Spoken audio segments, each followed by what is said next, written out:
નમસ્કાર, હું doctor Tushit Mewada, endovascular neurosurgeon, Shalby group of hospital, Ahmedabad. આજે આપણે સ્ટ્રોક વિશે વાત કરીશું. સ્ટ્રોક એટલે લકવો.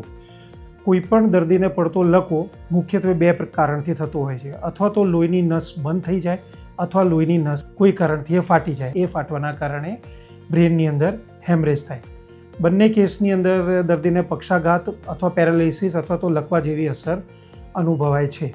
જ્યારે પણ આવી કોઈ પણ શક્યતા અથવા તો કન્ડિશન થાય ત્યારે બને એટલું જલ્દી નજીકની મોટી હોસ્પિટલ કે જેની અંદર સીટી, MRI, કેથલેબ અને ઓપરેશન થિયેટરની સુવિધા હોય ત્યાં પહોંચવું ખૂબ જ જરૂરી છે. દર્દીને પહેલાં 4 કલાકમાં સ્ટ્રોક રેડી હોસ્પિટલમાં પહોંચાડવું ખૂબ જ જરૂરી છે. દર્દી જો પહેલાં 4 કલાકમાં આવી હોસ્પિટલની અંદર પહોંચી શકે, જેમ કે શેલ્બી, તેની રિકવરી બીજા 2 દિવસમાં ખૂબ જ ઝડપી રીતે થઈ શકે તેમ હોય છે.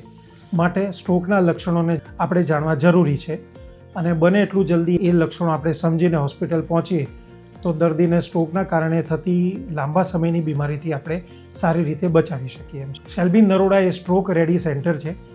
દરેક પ્રકારના સ્ટ્રોકના ઇલાજ માટે CT, in house MRI, cath lab અને ઓપરેશન થિયેટર અને એની સાથે જરૂરી બધી પેથોલોજી અને રેડિયોલોજીની સુવિધાઓ નરોડા શેલ્બીમાં 24 કલાક 7 દિવસ રેડી જ છે. આવા કોઈ પણ દર્દીને જરૂર પડે તો તાત્કાલિક ત્યાં પહોંચવું જોઈએ.